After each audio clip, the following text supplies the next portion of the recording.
So I'm going to go ahead and start the meeting, and we'll see how this works with regard to the additional information that Faye has for us. This is a meeting of the Housing and Community Development Committee. We agreed that we wanted to meet because there's additional funding that is available through COVID-19, through Congress as a result of COVID-19 to help with efforts, for local people, for challenges of COVID.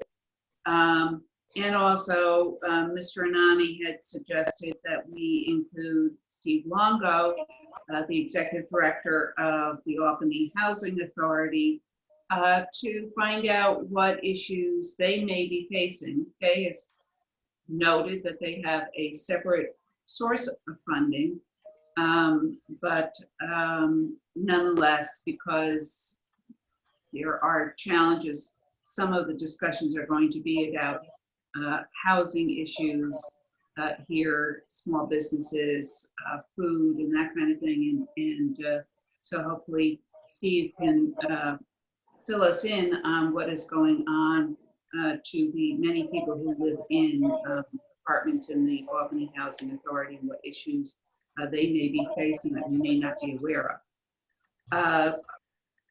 Council members, Michelle, are you able to, I see Conti and Love. I'm able to see everyone. What? Am I able to? We have, Councilmember Dusha, we have the following people present. We have Kelly Kimbrough, Richard Conti, Majority Leader Farrell, Owusu Anani, Jack Flynn, Kathy Fahey, Derek Johnson, and where's Joyce? Joyce and Councilmember Joyce Love. I believe that's everybody. Jenny Farrell just joined in. Yep. And I'm here. And Alfredo, Alfredo's I'm sorry, Mr. Ballerin. Alfredo, and thank you very much. And so Mr. Robinson is the only committee member who's not in attendance currently, correct? Correct. All right. So with that, what I would like to do is I would like to start by turning the floor over to Faye Andrews. They did do a survey online, and she did provide us with some great graphs showing the survey results with regard to what people in the community who responded thought was important for who we help with this additional funding, and what purposes they might be used for. So Faye, you wanna go over the survey results? Sure. For us? Yep, I'm gonna share my screen. Actually, first, let's talk about the extra funding. How much is it, and what could it be used for? Okay, sure. So the funding, there's 3 different funding streams that we're getting additional HUD funding for response to the COVID-19 pandemic. There's CDBG funding. That funding is $2,012,600. There's the Emergency Solution Grant funding, which is for the homeless providers, and that's $1,011,583. And then there's a smaller pot for the HOPWA, each housing opportunities for persons with AIDS, and that's $100,873. So I think the HOPWA funding and the ESG funding, they're pretty self-explanatory, and I think we all understand where they can go. The CDBG funding, the $2 million, can be used the way we use CDBG funding in any program year, as long as we tie it back to either responding, preparing for, or preventing the COVID-19 pandemic. So as long as we can allocate it to activities that are a direct result, of the pandemic, we can use the funds for pretty much the same thing that we use them for during the program years. Did you, do you have information? Do you actually have like an application? Do you know what the application process is? Well, we have a better idea, but we don't have a full idea yet. So what we have to do is a substantial amendment to our 2019 program year. So the funds, originally they said the funds were going to be a standalone grant, but now they've changed that, and we have to either add them into our 2019 or our 2020 program year application. And since 2020 hasn't been approved by HUD yet, it will take too long to do it that way. So they said the quickest way to do it would be to add the funds to our 2019 program year. So we have that much information, and that's about it. And generally that does that require council action?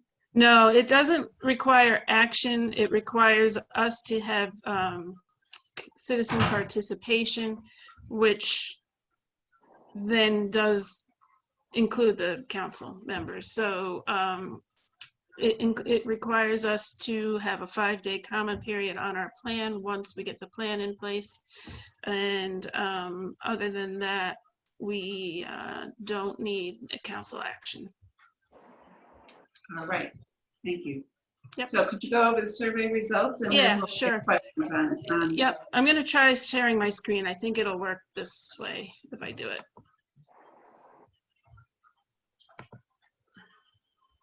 Okay, can everybody see this? Yes.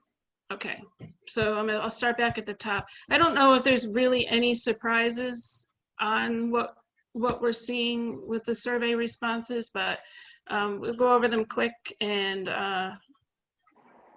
if you have questions, just stop me, okay?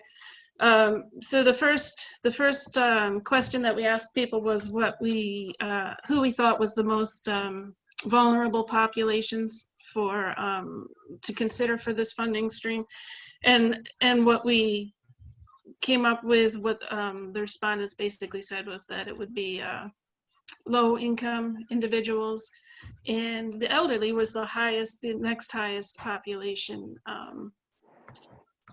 Does everybody have a chance to go over the survey results? Yeah, I took a quick look at it earlier today. Yes. Okay. Okay, all right. I just Yes. wanted, is there anything on here that surprised you or that you weren't expecting? For me, no, I don't think so. Okay, and I can open up the responses of the people who added other, and a lot of them were really kind of tied back to the priorities we had listed already, but worded differently. What I didn't do, and I should have done on this survey, was I didn't include homeless population because we have the funding separate for the homeless population. So several of the people who responded to this felt that the homeless should have been considered in this survey. And it's not that we aren't going to consider them, it's just that we have other funding sources for them.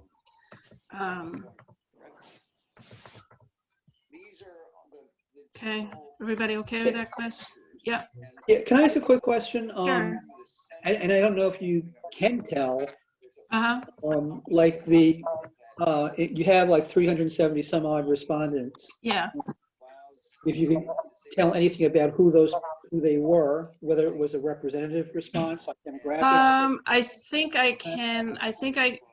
I can't tell who they are. I don't think it gives me their names. It gives me just their number, the respondent number 1, 2, 3, all the way up through.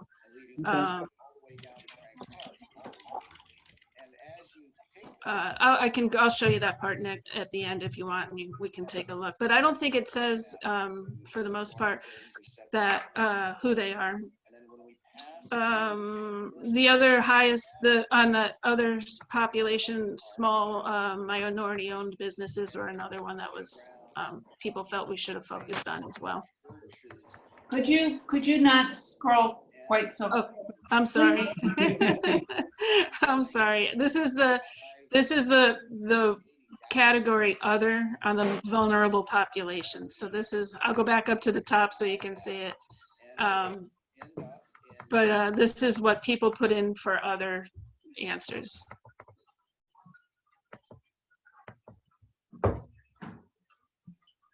Okay, Was tell me when this- you. Was this included in No, our? so that's what I can't figure out how to get this part downloaded. I'm wondering if maybe I could print it and then scan it, which is kind of cumbersome, but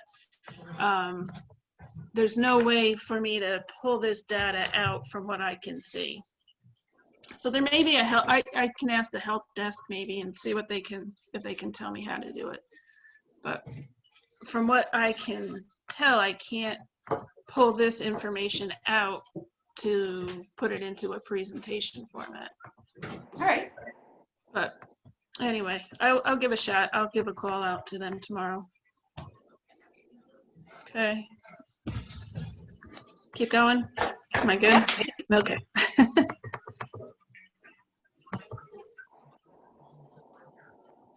But I think most of what is here, I think we would be addressing anyway. But it's good to see the further input. There's a lot of commentary in there about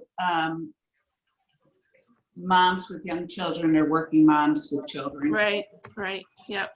And I think that that's important. The youth and teens, students, Yep. all students.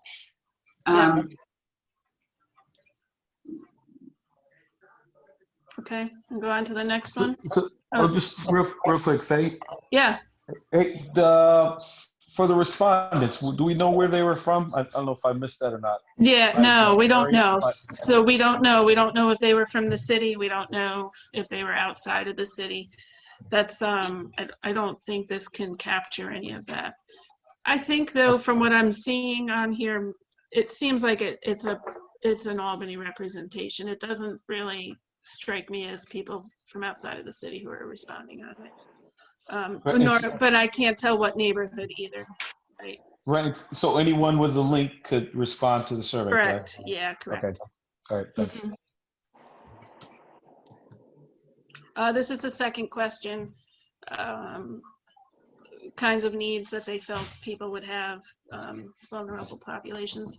The same, the accessibility to masks and other PPE and healthy food. The food has been what I've been hearing over and over from people and community-based organizations, and that the access to food is really important, and people are going without food right now. So comments for this one? Yeah, I'm actually surprised not to. There's nothing in here about education. I think that's a component that's missing. Yeah, you're right. And some of the comments at the end were mentioned that helping kids get through school. We put the access to the internet and the broadband services, and I think I kind of made the leap that would be because the kids who are home having to do work from home would need access to the internet, and I wasn't really I didn't spell that part of it out well enough. So I was referring to that education, but also healthcare education for vulnerable populations. Oh, yeah. And And you're right, that is another one comment mentioned in the comments below too. Probably from Kelly. Probably Kelly. We tried to get it out and capture as much as we could think of, and we did miss that and a couple others. So Well, it's good you had this other, the opportunity for Right. people to chime in.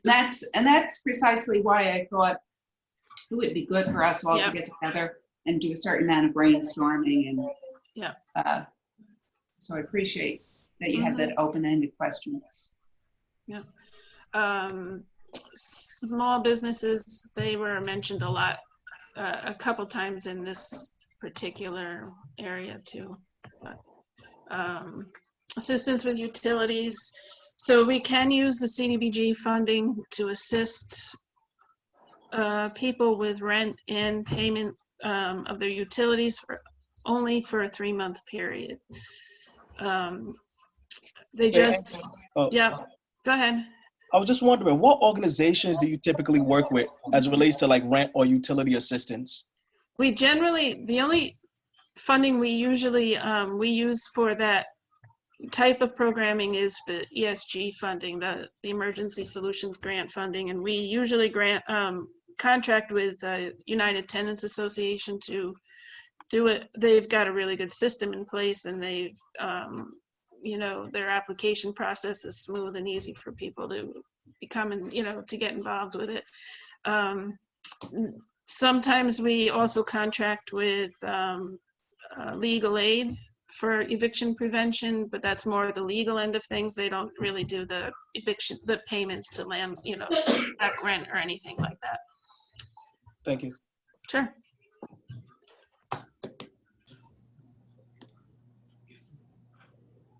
Let's see. Am I going too fast again? No, this is me. That's right. Transportation was another one that we didn't bring up and should have, because there are people who, you know, they don't have access to transportation, don't want to take CDTA as much as they did. So.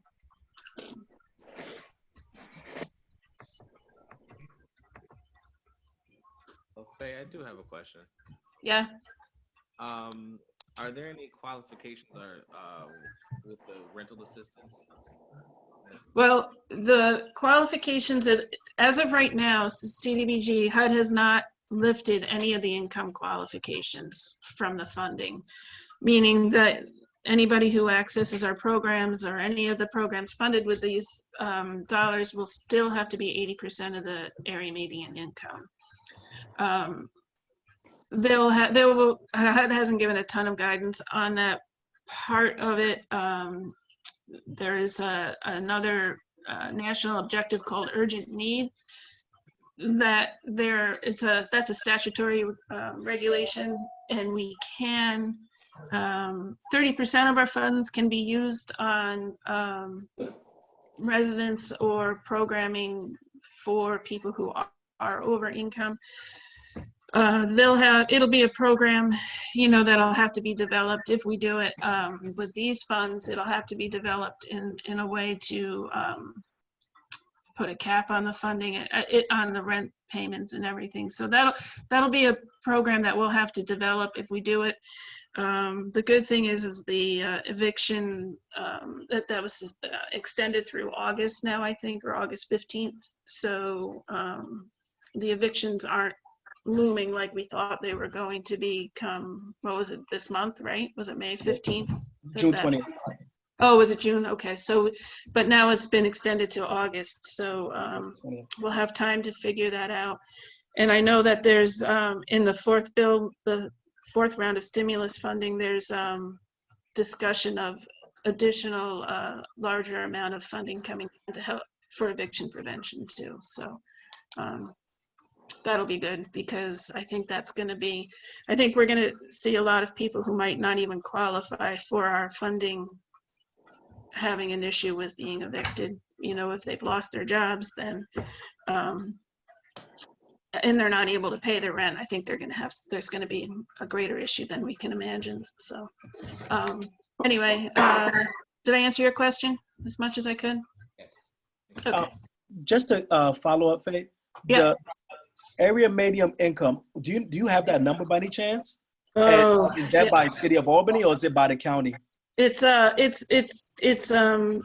provided to us by HUD, and I will get it for you before our meeting is over. I don't have it pulled up, but it's based on family size. Roughly a family of one is 44,000, I think, but don't quote me on that. I'll get it for you. Okay. If I don't get it to you by the meeting, I'll email it right out to you at the end of the meeting. I'll give you those income limits. Okay. Anything else here?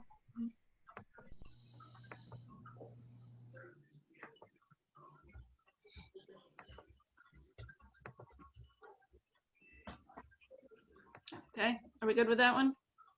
Yes, thank you. Yep.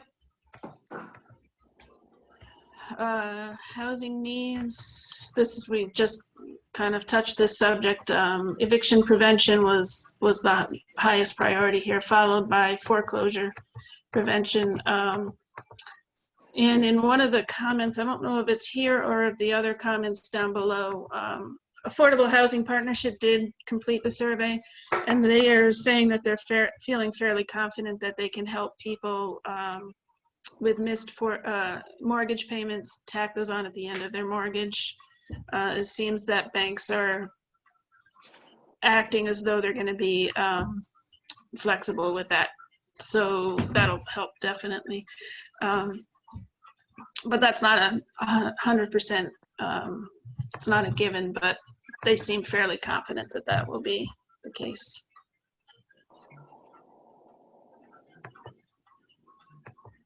And most of the comments here are all, you know, payment assistance, canceling rents, canceling utility payments for people who are impacted.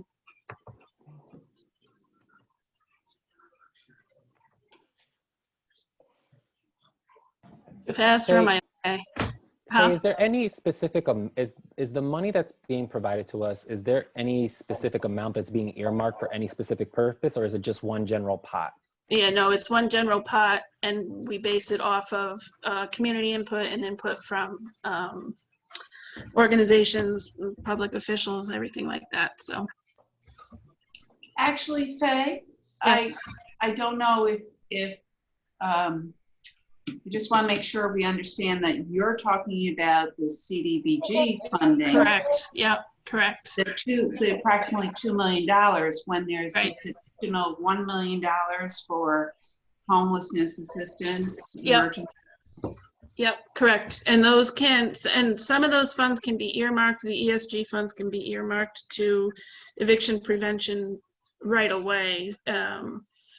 And then that, though, has to be provided to individuals whose income is at 50% of the area median income. ESG has a different eligibility in terms of income.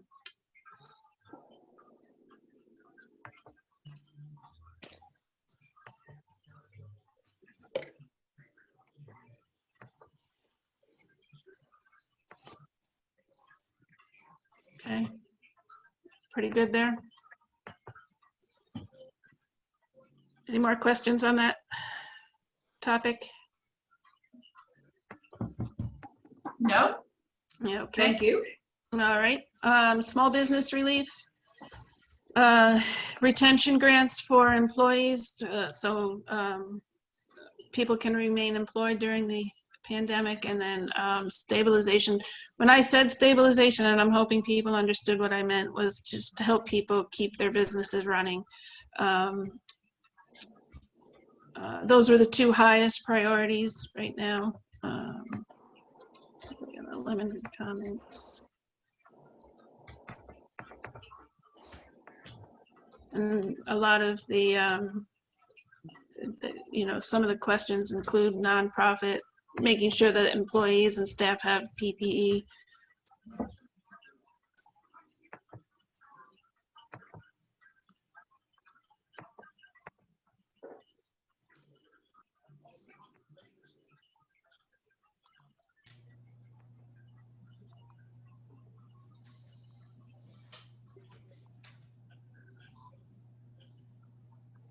Faye?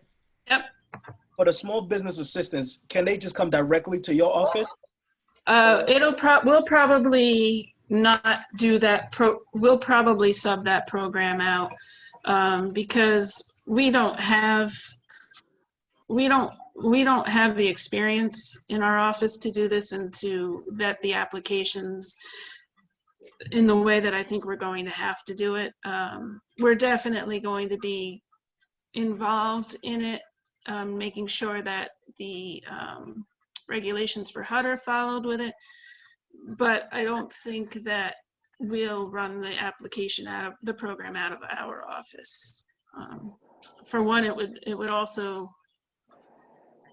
be kind of a difficult setup with our HUD IDIS, our reporting system with HUD. but besides that, we don't have anybody on our staff with that type of experience. So would you contract with essentially the Albany Community Loan Fund, maybe? Because I know I they're doing don't- some assistance with small businesses. We could, I guess, my first thought honestly was Capitalize Albany, Capitalize Albany. since they're the city's economic development arm already anyway. Okay. And we've worked with them on other small business loans, so, you know, it just needs to be somebody with more experience than our office. We have a lot of great staff when it comes to the rehab programs and the public services and everything like that, but this particular area, I think we would need some assistance with. Okay, are we okay on that question? Okay, so we have 79 responses to this, and this is the one I don't know, I've been trying to figure out how to download all of those. Some of them are kind of off topic, like this first one, I don't really, not sure what that was all about, but. I think that's probably a scam. Yeah, there's a couple of kind of not really appropriate responses, but signage for social distancing, things like that. When we do our public service grants and things, we'll make sure that everybody has a plan submitted to us for making sure that the people who receive their services are kept safe and distanced from each other and that, so.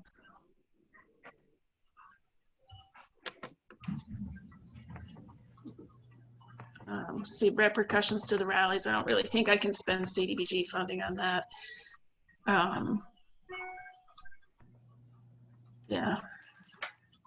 I'm gonna scroll through ones who I don't think are relatable to the funding, if that's okay. And then Yeah, please. Childcare, that was one, did we hit that one? That was one of the highest needs also up at the top. Childcare, summer camp, summer programming, I don't know what's going to happen this summer, but as people start going back to work and their kids don't have anywhere to go, I think we're gonna have an issue with that. I mean, schools are over in a month, technically 6 weeks, right? But after that, we got to figure out, you know, what we can help with also. Let's see. Communication. I'm not saying that the responses aren't important. I'm just going past them because they're not really relatable to the funding.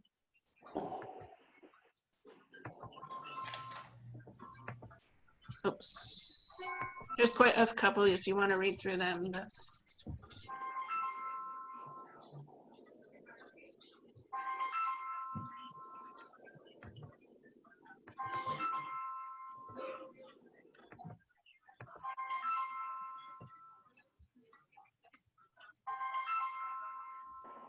Am I going too fast or are we okay?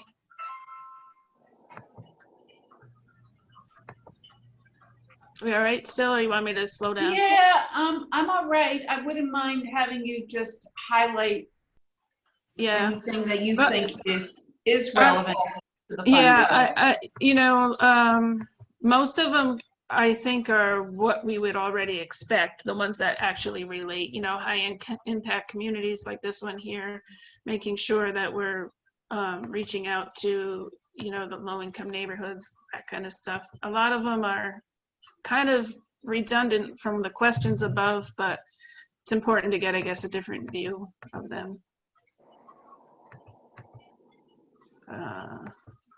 So based upon living conditions, could you, somebody's making a comment about some people can't social distance because of their. Yeah, community, yeah, and maybe Steve can answer that one for us a little bit. I'm guessing that subsidized housing has got protocols in place and everything at this point, but that's not something I can answer. I do wonder if renting hotel rooms for people people who are in small living arrangements who have been diagnosed. Yeah, I know. Yeah, I know the county is doing that right now for the homeless population. If somebody's homeless, has a tests positive, they are putting them in a hotel and then making sure they're getting food delivered to them on a regular basis. And so this is something that I believe China did to help stem the tide by getting people out of their homes, because yeah, a lot of times you have like 3 generations living together, and that's the case here in Albany. Yep. One person gets infected, and everybody then is at risk, and you don't want to turn one person into 6 people. right. Yeah. I don't know if there's anything going on like that right now. I don't know. Right, thank you. Yep.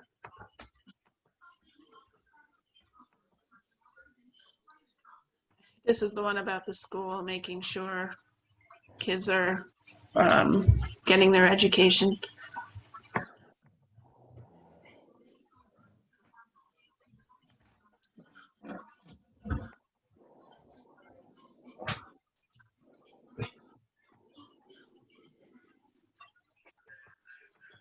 This one goes back to the technology one, to make sure they have the ability to finish their schoolwork and get it done.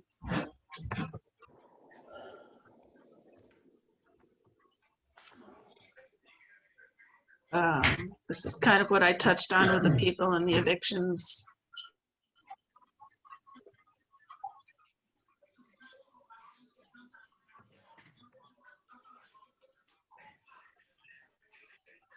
Oh, that's interesting. Sanitation of public areas and businesses.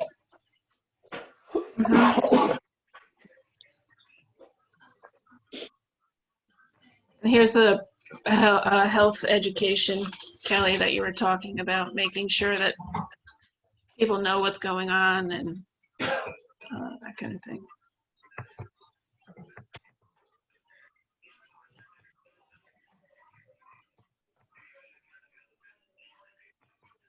Hazard pay. I don't think I can do that either with CDBG.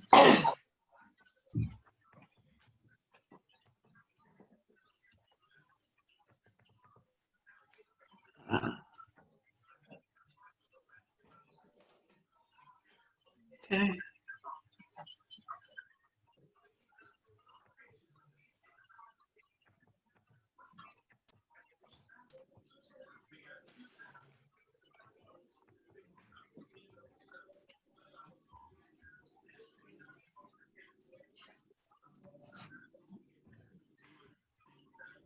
I go all right still, or? Yep, Okay. I am. I mean, I will do my best to try to get this downloaded for you so that you can actually read them all if you want to. This person didn't like the way I identified the populations, but something to think about, I guess, the next time around.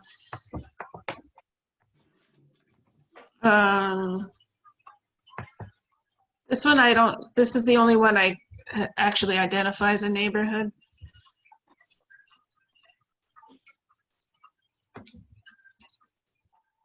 And not something I can speak to, but we probably should let you know about it.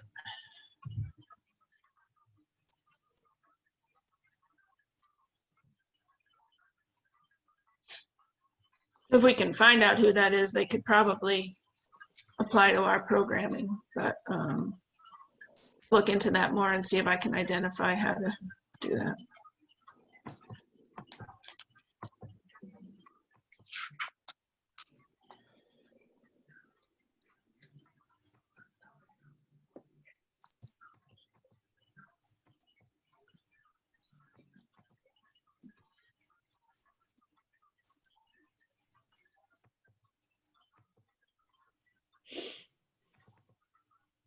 So that's an interesting comment about somebody may not be able to understand the pandemic. People with mental disabilities. Yep. And it's not, I can reach out to RSS maybe and see how we can, if there's a way to see how they're dealing with things. That's, yeah. This is true. It's very hard to figure out what's important. So everything is. This is the one from Affordable Housing Partnership, I think. Yeah.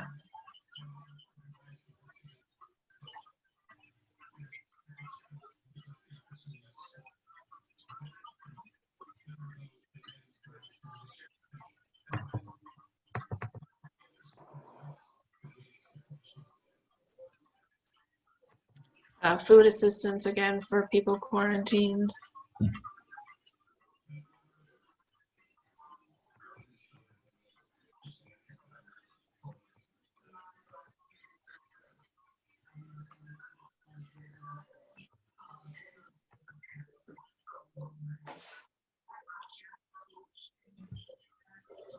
That's the end right there. All right. Okay. So, Faye, Yeah. could you tell us next steps and a timeline and what else you could use for us? And then Sure. I wanted to open it up for more questions and discussion. Okay. I'm gonna try to see if I can. How do I get back to this? I just want to pull up the whole group here if I can. How do I not share a screen anymore? Sorry. What's that? Up top. Up top. It says green. Oh, there we go. Got it. Thank you, whoever did that. Anyway, so the next steps are for us to come up with a plan, figure out how to allocate the funding. I have an application, an RFP, almost 100% ready to go. We've been working with the lien office to get our program applications online in like a form fillable application so that people can just apply right online to us. And I think that we're going to give that a shot with this application to the extent that we can, so that people don't have to worry about dropping off their applications to us and everything. I know there's going to be a few people who are going to need a paper application. I know that. I'm not I'm not going to rely solely on that, but every year when we do the regular RFP, people are like, why can't we just do this online? So we're going to give it a shot. We'll make it very, very clear that you know, the application is available to download and print out, and let them do that. We'll mail it to them. You know, I'm in the office at least once a week, and I can make sure I can get it to people if they need it. So after we get, I'm sorry, does someone have a question? No, okay. So like I said, Actually, Faye, I do have a question. Yep. You say that you're working on an RFP. The RFP is for what? for just for the public services, for organizations. There's people who are different organizations who are using money out of their own pocket to provide food to people on a weekly, daily basis, and being able to access some funding to help with that, I think, is important. People who want to help assist with disseminating any of the PPE and things like that, whatever, it's going to be based on the needs in this survey, and give an opportunity to provide some funding to people for doing the things that they've been doing already. So it's going to cover all of the areas, the kinds of services that we free or you believe need to be provided all in one RFP, and then people will respond with their particular area. Correct. Yep. It's a watered down version of the application that we use for our regular year-round applications, except for the fact that we still need some of the documentation, like the financials and proof that they're a 501c3. And, you know, the statutory requirements I can't get rid of, but some of the questions, I've shortened the application, and I can, when I get it done, when I get the draft done, I'll forward it to you so you can see it. But I'd like to get that out. Could you forward it to Michelle so she can Yeah, share? yeah, that's what, yeah, I will, definitely. Yep. And I- And then I'll, you know, we'll do a advertisement as to when the application is available. And I'd like to try, I have to work with Corp Counsel on this, but I'd like to try to make it a rolling application so that there wasn't a deadline and that people can apply when they're ready, not just apply when the funding is ready, so that they can do a well thought out application to us when they're ready to do that. And it's not going to also disallow, if there's something that's out there that we don't know about, if somebody wants to apply for a public service and they can show that there's a need for it, it's not that we won't accept that application either.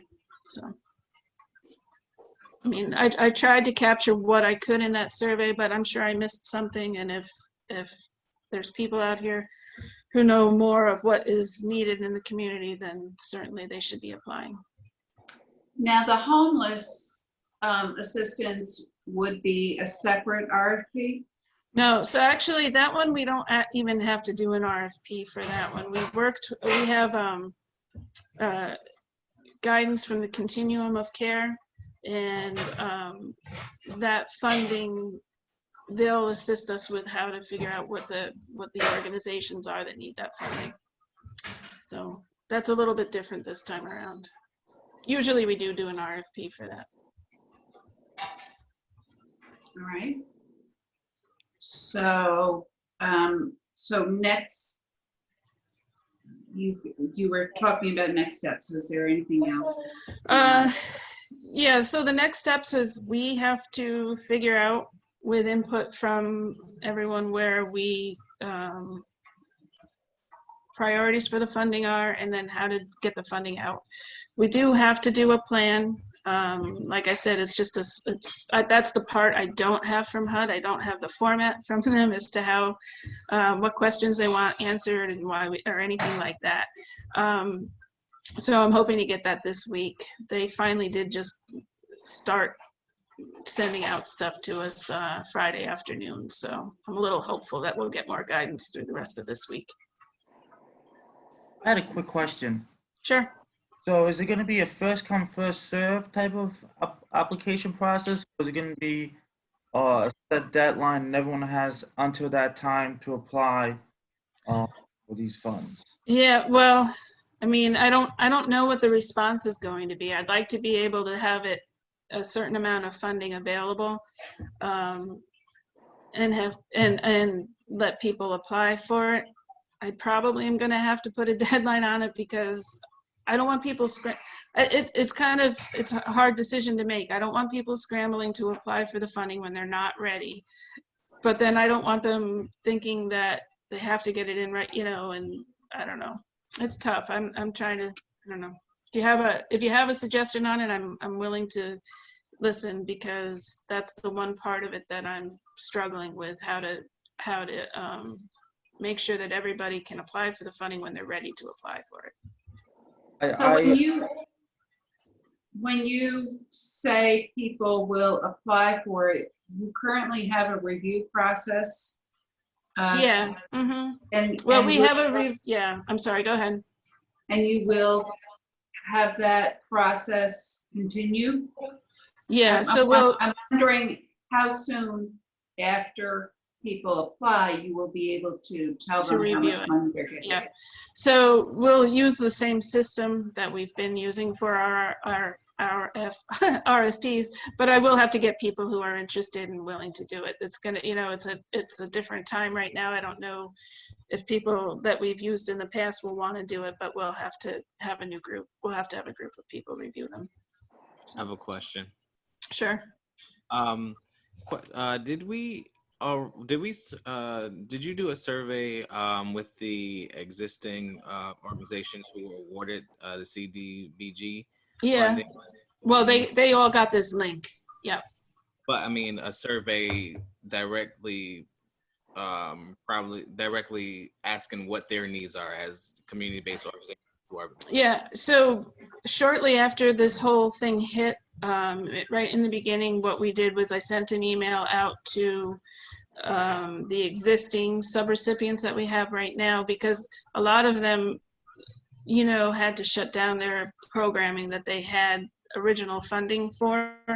And we said that if they would like to, they could reallocate the funding that they were currently awarded from us and reallocate it into a COVID-related response.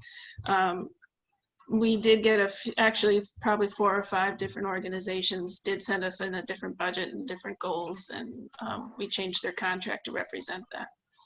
Okay. And is there any way we can use the additional monies that are coming in to allocate to those organizations so they don't have to go through the process and use I their don't know. I hear what you're saying, because I know they're all really busy, but I don't know if I could do that. I don't know. I'd have to check that out with court counsel. I do understand what you're saying, because I know right now some of them are really swamped with what they're doing, and to sit down and have to write an RFP right now is probably the last thing they want to do. But I do promise it's a lot shorter than the other ones that we've had. I don't know if I can, I don't know. I'll have to check with court counsel on the legality of that. I don't know if I can do it. Could it be like a streamlined process where it's kind of supplementing what they're doing? What's that? I'm sorry, say that I'm again. just thinking about, just following up on what you know, kind of like a streamlined process instead of the regular RFP, but a streamlined, since their programs are already approved, you've already approved the reallocation of that Yeah. their funding for COVID related, a streamlined process where Yeah, some of that's a this good funding idea. supplement- See what you're saying. supplement what they're doing. Yep. Provide additional funding. Yeah, let me see what I can figure out. Let me make a note. I'm also thinking that if we have people who are able to provide masks and PPE and food, especially, I'm a little bit nervous about waiting weeks to do a review. I'm wondering if there Right. are certain hallmarks that you can identify that would allow, and have this be part of the RFP, where expedited funding will be made available for groups that show an ability and have a plan for doing this, this, and this. I think, Kind of like this. I gotta say childcare too, Yeah. because, like you say, when people going back to work, people need childcare, and I don't expect a huge onslaught going back to work, but those Right. people going back to work, especially lower income people, they're just going to be so socked that Yeah. they're not gonna. Yeah. I know. I saw something. I think PAL is starting a new daycare program on Monday. Does that sound right? For kids, for essential workers who need to have some childcare right now. But yeah, it's huge, and I don't know. I don't even know I have an idea. I know what the programs that the YMCA run at the different school districts in the area. I know what that costs, but it's going to be an issue for sure. Would it be Can I? Go ahead.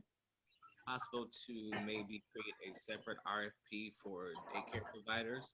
Yeah. Maybe apply for the funding to allocate towards parents who are struggling with childcare? Yep, I can. That's what the RFP that I have that I've been working on is mostly more of the direct delivery services that we've been talking about, and the childcare would be a different one. Yeah. So will there be a point system for, now you've done the survey and you have this input, and the council will be providing more input. will there be something in the RFP where there will be points awarded for providing services to those in higher need areas? Yep. And, like the elderly and the unemployed, and for the kinds of services that were most heavily weighted? Yeah. Will there be a point system? Yeah, that's what we generally do with our regular applications. Yeah, it's the hard part. The priorities are going to be hard. The way I've written it is that the priorities that we've identified are this, but if you feel you have a priority that we've not mentioned, it's going to have to be kind of documented as to why you think that's a high priority as well. Kind of thing. So, but yes, we'll have a point system similar to our regular applications. Faye, it's Kathy. Hi. Do you give, in the RFP, do you give them an idea of the size of the grants, the range?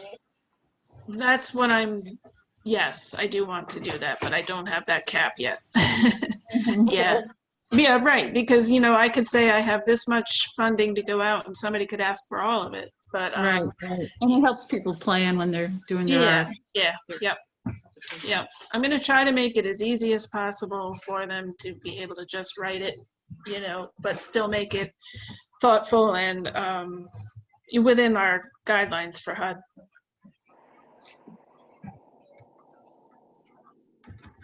Council members, is there anything that has not been mentioned in the survey results that you've thought about in terms of where there's a need or, that has not been mentioned? That's the first question.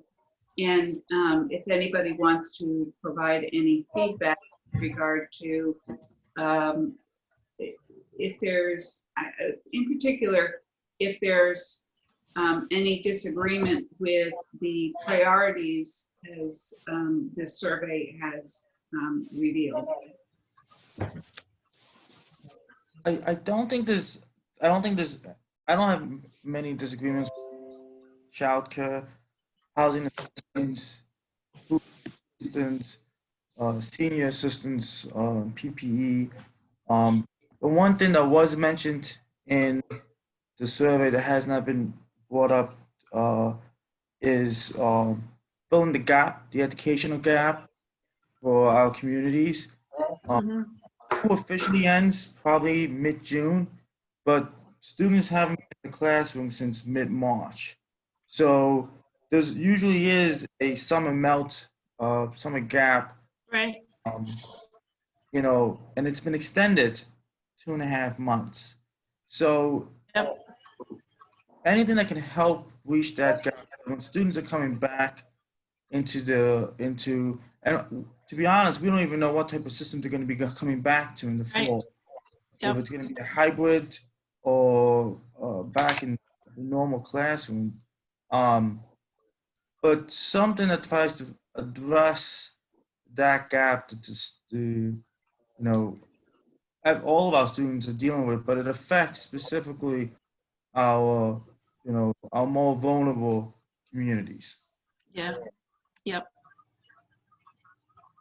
Some of them probably haven't had, schooling since they've been out, right? But, and maybe that can be addressed. That's what came up for me too, is summer youth programming, how we can, some of this funding be used to help bolster that, because it's just going to be such a challenge now to provide programming. And also, that pocket money that the youth get as well.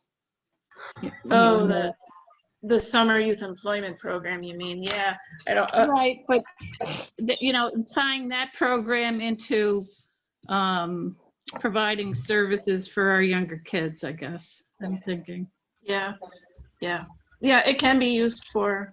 It really can be used for any type of educational programming for low to moderate income individuals. So yeah. Have there been conversations between your department and our youth and workforce services? Yep, there have been some. They're still trying to figure out how summer programming can even, I'm not talking summer youth employment, I'm talking more of the playground programs. Just because of the size is that they're allowed, I think they're only allowed 8 kids per place or some, I'm not 100%. You'll have to ask Jonathan that part of it, but they're not allowed to have the numbers of kids at the playgrounds that they typically have been allowed to have. Summer camps too, I think are all gonna, even if they run, I think they're going to be less, they're not going to be, have to have less kids going to them. So. But so that reminds me that maybe there's something, some kind of remote learning program. Yeah. Mm-hmm.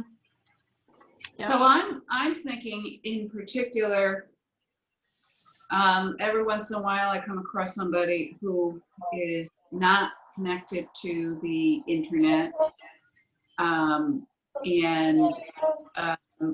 kind of doesn't have a clue as to how to get connected, not only just purchasing the equipment, but then accessing the internet.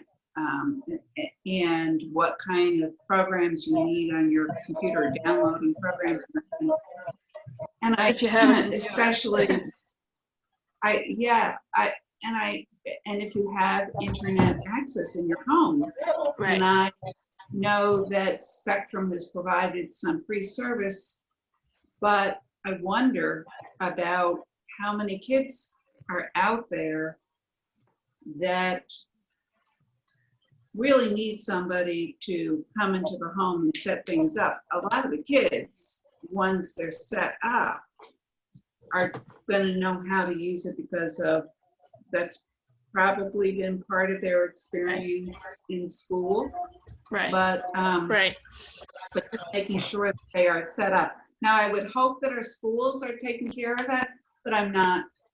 I think that they probably do not have robust resources to have help people get set up. And then there's also issues with, in a lot of cases, it means going into the home and making sure that there is PPE for everybody during any kind of home and that kind of thing. So I would appreciate your talking to the school district about what has been done, how many kids are in need of those services, and so Kathy's talking about remote activities for the camp. How so it's quite possible that a lot of our children would not have any access to that because they don't have access to the internet in their home. Yep. Yeah, I'll talk to the school. I don't know, the schools must be getting, do they get some stimulus funding? I don't know, but it would seem that they should be.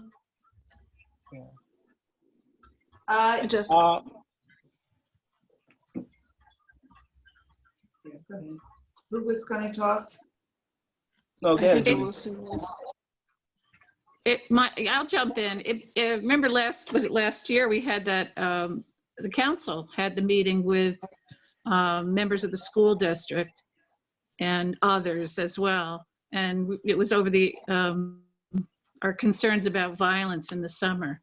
Well, perhaps it's something we might consider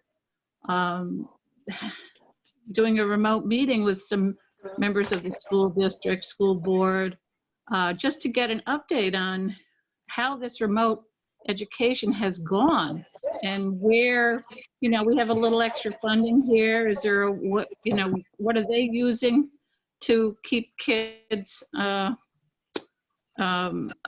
learning over the summer, and how can we work with them, if we've got a little extra funding here? Yeah. Any thoughts on that? I thought it was helpful to us last time we got together with them to find out to get their input on, quelling violence over the summer. And we want to keep kids active and learning over the summer so they could provide some, let us know how it's gone so far with the remote learning.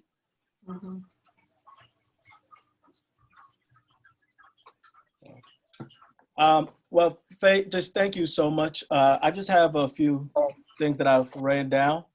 Okay. One thing that I want to, and it was mentioned earlier as it relates to the refugee immigrant community.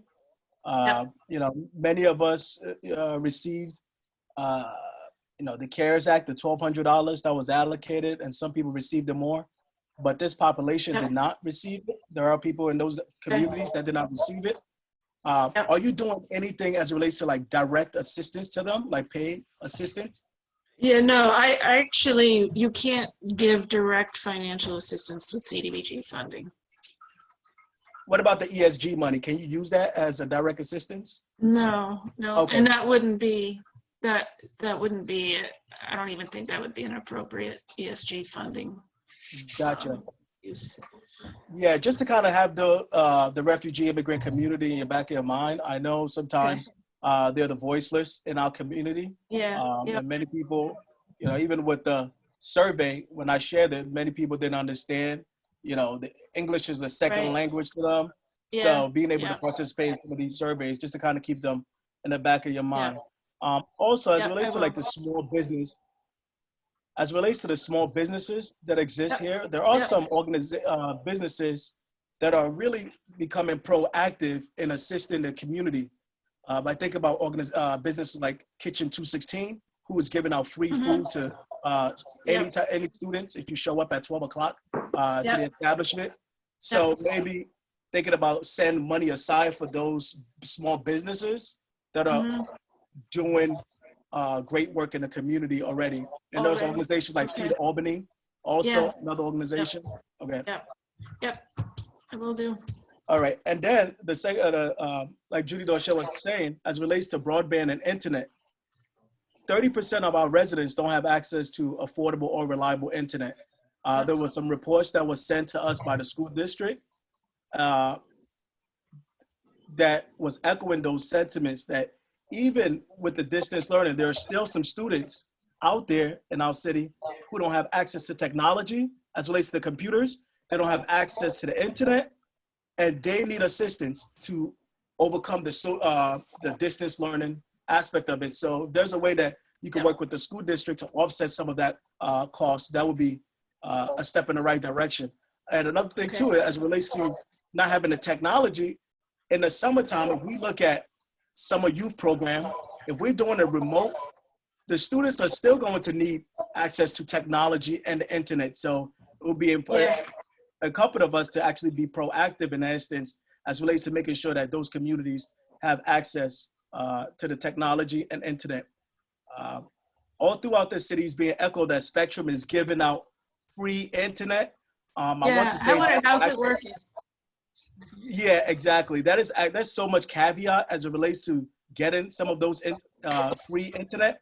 You have to be you have to be a new customer. You have to be someone who didn't have any prior deficiencies with Spectrum. You can't be behind with Spectrum. So I just want to make sure that, we're very clear as it relates to Spectrum giving out free internet, because they're really not giving out free internet. And I was speaking to a school district member that said they're actually contracting with T-Mobile to assist with some of these households who are in need of technology and internet assistance. So what are they doing? Just providing hotspots? Yes, they are. T-Mobile? Yeah, they're providing hotspots through T-Mobile, but still there are some students who don't have the technology and also the internet at their homes. And another thing too that I want to bring up is, your office is doing some great work. And all throughout the city, we have programs that are rich, but results, it's very difficult to see where some of these results end up. I would really like to see, because you could do great things, but if nobody hear about it, it's a challenge. And I think that in these challenging times, it's important that we get the message out that the federal government is here to help, government, local Okay. government is also here to help. Your office is also here to help. So if we could set aside some money as relates to advertising, marketing, as relates to some of the small business, being proactive, going out to these communities, reaching out to the people who are going to be in most need. Over the past years that I've been in as a council member, it's the same people that hear the funding that are out there. It's the same people that hear all the tax breaks that are out there. There's the same people that hear about all the grant assistance and a whole host of things that are out there. If we could reach out to all across the city and let them know, particularly marginalized and disenfranchised communities, that listen, the CARES Act, this is how much we have for CDBG. This is how much we have for ESG money. This is how much we have for the AIDS HIV community, you know, those type of things. So if we could set aside some type of marketing funding to get the word out to the residents, that would be greatly appreciated. Yep. And lastly, Yep. and lastly, this is the last thing, Judy. Because we have Steve Longo Yes. in the wings. Oh, sorry. Yes. You're at your request, by Yes, the way. So I would like to get to him. I'll take one more, comment from somebody after you, but let's wrap things up so we can get to Steve. Will do. And I just want tenants assistance. Yeah. You know, Okay. a couple of weeks ago, before I put out the letter asking the mayor to put a moratorium on evictions, I found out there were 375 scheduled evictions in the city of Albany. This is before COVID. Yeah. Now that we're in the pandemic of COVID, those numbers come August 20th is going to be even larger. So, education is important. Helping small business is important. All these things are important, but if individuals don't have a place to stay, that is going to be a challenge in itself. So I just wanted to put that in there. Just want to say thank you so much for everything. Okay, thank you. So folks, I want to encourage people to, continue to think about this and pass along ideas to Faye. Please copy me and Michelle and JR on that. Is there anybody that has a last burning comment that they want to make? Just a quick comment. I think priority is to get this money out as soon as possible in the appropriate way, but you want to get that money out there and don't get tied up in like a lot of applications and stuff like that. Yep. Thanks. Is it possible to share the RFP to members so we can make sure we get that out? Of course. Well. Yep. Of course. Yep. I already said that. We look forward to that. I can't tell if anybody else has. I'm not seeing anybody else with their hands raised. So with that, I want to thank Faye very much for all your work on this, and I look forward to your continuing to share information. If you can get us those survey results, be sure to get us the draft of the RFP. I would like you to have that conversation with the school district regarding some of the concerns raised, not only for their programming, but also if the city is going to be doing programming virtually over the summer to help our students, help our youth, then I think we should know where there might still be a need that maybe we can help with, maybe the district has money. But I'd like some follow up on that. Okay. So thanks very much, and Mr. Longo. Okay. Thank you, Madam Chair. Can you all hear me? Yes. Yes. Okay. All right. So I want to thank you all for having me and thank Councilman Owani for inviting me. I also want to recognize the Vice Chair of the Albany Housing Authority's board, Kelly Kimbrough, who is, we can't tell you how much support that he gives us and how grateful we are. So I'm just going to be brief and divide it into two ways. I'm going to quickly go over how the COVID-19 has affected our operations, and then go over a daily dashboard report that we produce, which sort of tracks the impact on our residents. So first, Our maintenance folks that go into the apartments to do maintenance work orders, they are working 50% and they are taking turns on what teams are coming in, and they are only doing emergency work orders right now. And we are notifying everybody as soon as we start to reopen that we will be prioritizing the non-emergency work orders. The operations department, that's the department that manages the housing and the Section 8 program. The building managers are working 50% also, but they're available all day via their email, their voicemail, and of course texts. The public housing. Could you clarify, Steve, when they're working 50%, are they working 50% for 50% pay at this point? No, everybody, there's been no furloughs. There's been no, no one has lost any salary. We're trying to do all we can to contribute to keep the spread of the virus down. And so while it's an impact on us at this point, you know, we're trying to have as few people on site as we can. All of our offices are closed. Yes. I'm wondering, when your maintenance people go on the premises to do emergency repairs, are they wearing masks? And do they have other personal protective equipment? Yes, they have masks and other personal protective equipment. And before they go into the apartment and when the resident is engaged, they're asked a series of questions. And they're questions that are put out by the CDC. Have you done any traveling out of the country? Have you been in contact with anybody that has been exposed? So that's an added safety net. And then we also try to get the resident to go into another room or to leave the apartment, as well as equipping the maintenance worker with as much PPE as we can get, the masks, goggles, gloves. All right, thank you. Sure. So all of our offices are closed, including the main office here at 200 South Pearl. But all of the offices have been retrofitted with mail slots where people can drop stuff off to us. And we are starting already to prepare for the reopening, and our maintenance workers are going around to all the sites and installing plexiglass so that there can be a barrier between our staff when we open.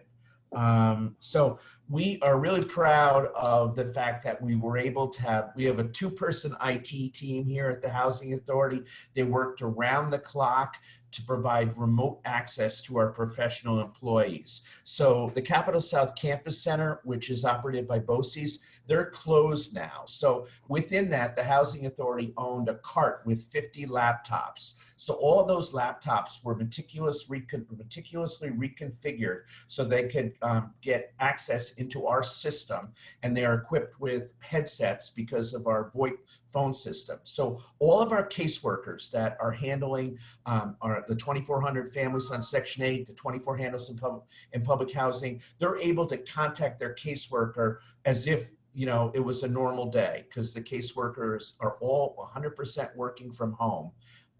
And so that's something that we're really proud of. So I talked about Section 8 and the tenant selection. They're all working remotely. Our whole accounting department is working 95% remotely, 5% staggered coming in the office. Purchasing is 100% remote. IT, they're here about 70% of the time. And our risk management, they're working 80% remotely. So in Section 8, there are 2,400 families that are in the Section 8 program in the city of Albany. And we do this daily dashboard, and we can tell you since mid-March, when we started tracking, that 128 of those families or individuals contacted us and alerted us to the fact that they had a loss of income. So under the Section 8 program, when you lose your income, it directly affects your share of the rent. And so it was varying degrees. And so right now, we have a $50,000 increase to the amount of money that we're spending each month that's COVID related. We spend about $1.5 million or $18 million for the year to pay the the family pays 30% of their income. It's up to 40 in Section 8. And then the government through the Housing Authority pays the difference. And so 128 families out of 2,400 have reported a loss of income. It's affecting, and we're mailing out $50,000 more per month. In public housing, we have roughly 2,400 families, and 119 of those families have called in to say that they have lost income. That dramatically impacts their rent, and that represents a loss of $52,000 in rental income. We're tracking our vacancy. We're not seeing as many people move in and move out as normal. So we're still at about 97, 98% occupied. Our cash flow right now, we're using February as a base month. And so on May 11th compared to February 11th, our cash flow, people paying rent is down 4.1%, which is far, far below the national average that we are networking with other housing authorities. So we're doing well there. So I mentioned the emergency work orders. We so far have been able to do since March 18th, 1,463 emergency work orders. We currently have 1,173 backlog work orders that we'll do once we open back up. So I guess with that, I also will tell you that all of our COVID-related operations are being coordinated by our Deputy Director, Chiquita Diarbo. She's doing a fantastic job. She talks regularly to the city, the mayor's office, regard to What's her name again? Chiquita Diarbo. She's the Deputy Director here, and she's coordinating our whole COVID team, and she is in constant communication with the city, and they have conference calls about what's going on. We've launched a campaign where there's signage in all of our common areas, warning people about social distancing, the grave need to not visit elderly residents unless you absolutely have to. We have been able to source disposable masks, and we've mailed and are mailing out disposable masks to all public housing residents, Section 8 participants. We're also sponsoring a campaign where folks are donating and making cloth masks for elderly residents. And it's in partnership with Morgan Linen, and they're cleaning the masks for us. We have an Instagram account, which we're trying to share as much information as we can. Our website, Facebook. I guess at this point, I'd wait and see if you had any questions. Well, first, I want to thank you very much for all that you're doing, and I thank you for that concise report.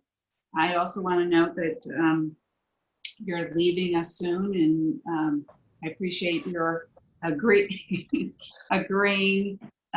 to meet with us,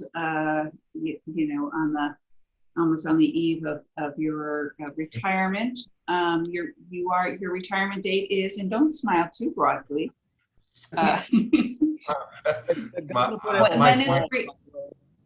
When is your retirement date?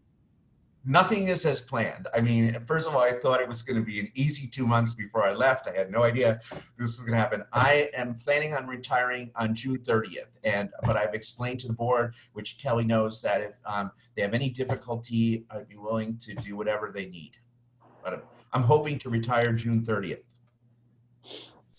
Well, congratulations on that, and I appreciate your generous offer to continue to assist, because your experience is invaluable, and we know what a hard worker and conscientious worker you are for our residents. So with that, I'll open it up to questions from members. Joyce. I believe Ms. Love had her, yeah. Hi, Steve. Congratulations on your retirement. How you doing? Thank you, Joyce, and thanks for everything. Joyce is constantly calling, asking if she can help residents, and she's passing out masks, and she's one of our heroes. Thank you. Thank you. I talk to Shakita at least once or twice a week. And I did take care of 45 Central Avenue. I also worked with Mini Recruiting. He gave out baskets one day. I met them over there with Bridget and handed out baskets. But I heard you say last week, Shakita was trying to figure out how to get at least 800 masks. And they were talking with the city, and I asked him to call Sheriff Apple. Can you tell me where you guys are at with your masks? What is your status with your masks right now? Okay, so we have in the room next door, there are people, volunteers that are putting them all into sanitary envelopes and getting them out. And we have over 5,000 disposable, and we've sourced another 5,000. So we should be able to get every resident 2 or 3 disposable masks. And I understand we have over 200 donated masks that people have handmade for us and dropped off. Okay, that's great. Because like I said, last week, that was her biggest concern. Getting X amount of masks, but I'm glad that you resolved that. Thank you. Yep. I agree. Very important. Thank you. Yes. Yes. Any other questions from council members? Somebody has to help me. Of the 100 and you mentioned there was 108, 28 Section 8 recipients who've lost income. Have you got any additional information about those? If they having any food insecurity issues, if they need any additional assistance that they might be having additional challenges during this time? Yeah, so we have 2 community service workers, and they have a list of all of our elderly residents, our disabled residents, and they're making wellness calls. And they're also checking with families that have lost income, and we're counseling them, and we have a packet on how to apply for unemployment and other benefits, and also taking their rent down. And we currently are working with the Boys and Girls Club, who are delivering twice a day, breakfast and lunch, to 4 of our apartment complexes. PAL is delivering food to our senior citizens. And so we've got a good handle on people that are contacting us, and we're trying to go door to door or trying to get as much information out as we can. Where are the breakfast and lunch being delivered? Judy, I know, I can only say for sure Creighton Story, I know Ezra Prentice, but we can email the council or you with the 4 sites. Okay. Because I think the that's other relevant 2 in terms for Faye to understand also. Yeah. Kelly, were you going to say something? Yeah, those other two sites are Robert Whalen, which is Colony Street, and North Albany, for the Boys and Girls Club and the meals. So what about 45? Because there's nothing going on over at 45 as far as the meals, right, Steve? Just the other day, I saw Lenny, and he was loading up food that he was going to take to 45 Townsend and Westview. But we need to, to work on that. We are getting CARES 3, which is the legislation that you've been speaking about. They also are providing money to housing authorities. And Chiquita is, there's an industry conference call that's held twice a week because Congress appropriated the money to HUD, and HUD is making it really difficult for us to access it. And we're trying to figure out what we can use it for. And we're now fighting in that HUD is saying that you can't use it for any expenses prior to April 28th. So there's a lot going on, and we hope to be able to have some money to pump out there to help with the same type of things that Faye is working on. Okay. That sounds great. Sounds great. We did just sign a contract. We sent a contract over to United Tenants where we're providing up to $50,000 to help people pay their rent arrearage. Okay. Okay. Hey, Steve, it's Owusu. Hey, Usu. Hey. So good. I'm glad to know who was responsible for getting me here tonight. Thank you.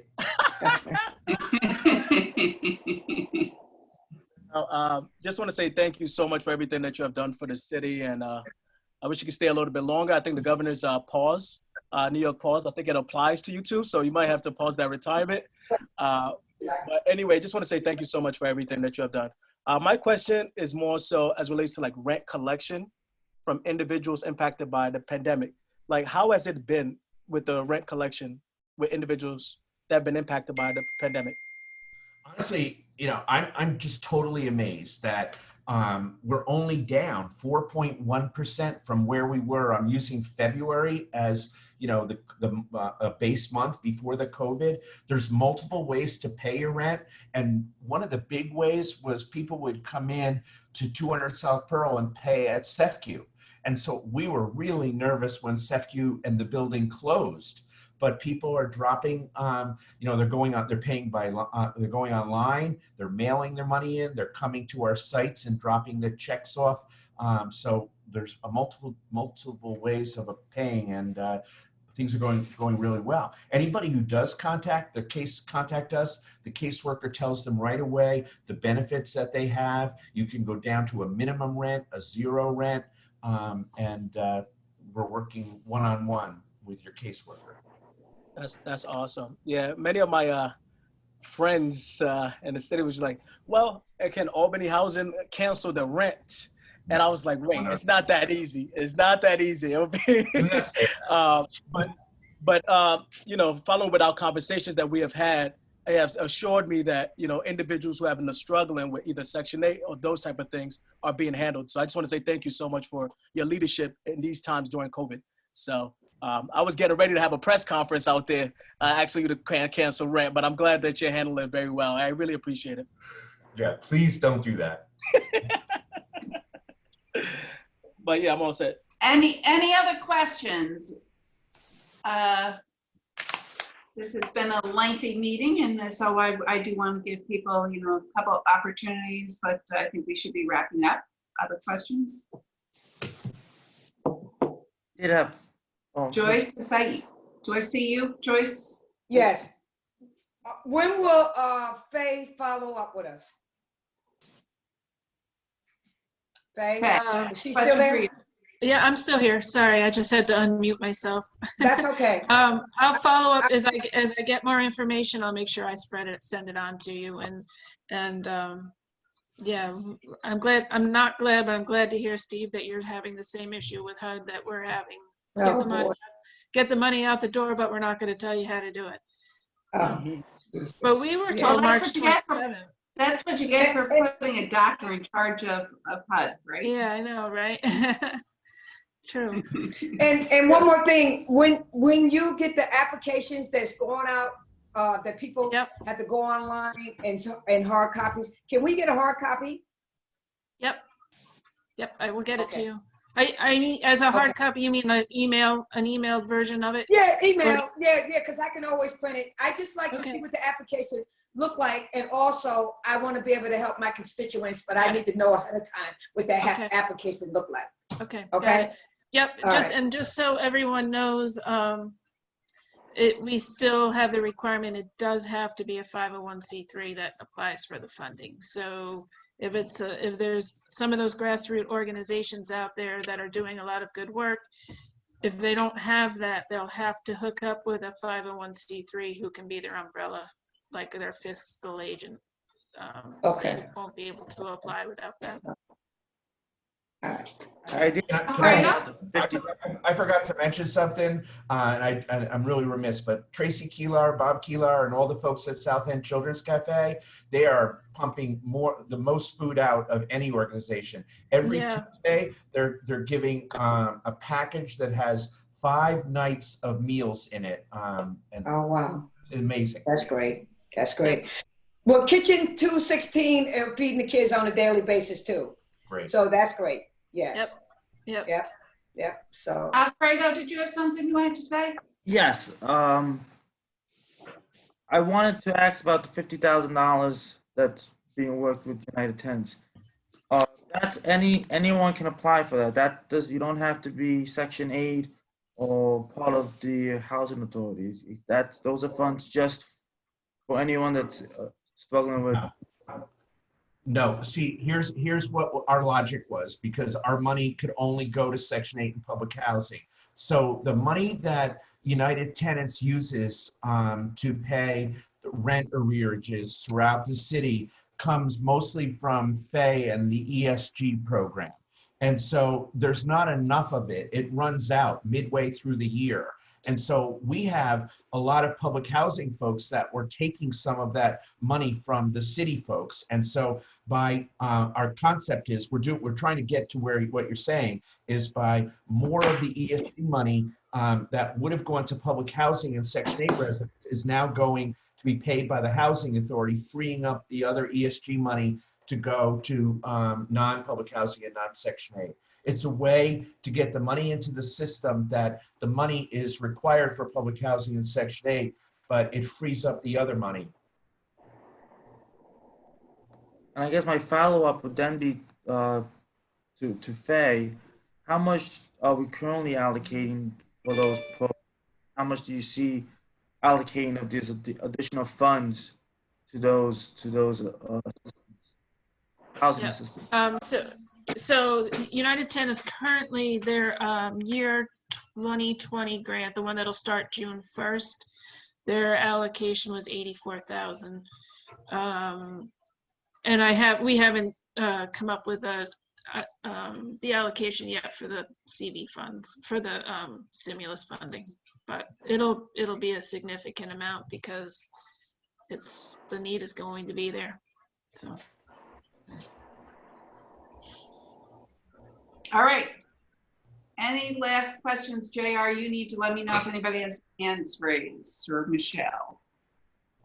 Let me know. None on this end. All right. So this conversation will be continuing. Be sure if you have any follow-up questions that you send them to Faye or Steve. Please copy the rest of the council on that so that any information shared is, that any new information is then shared with everybody. And I'll take a motion to adjourn. So moved. Second. Second? All right. All in favor? Aye. Thank you very much, Steve and Faye, Thanks, for everyone. being with us. Thanks, Steve and Faye. All your work. Thank you. Bye. Good night. Thank you Good both. night. Have a good night.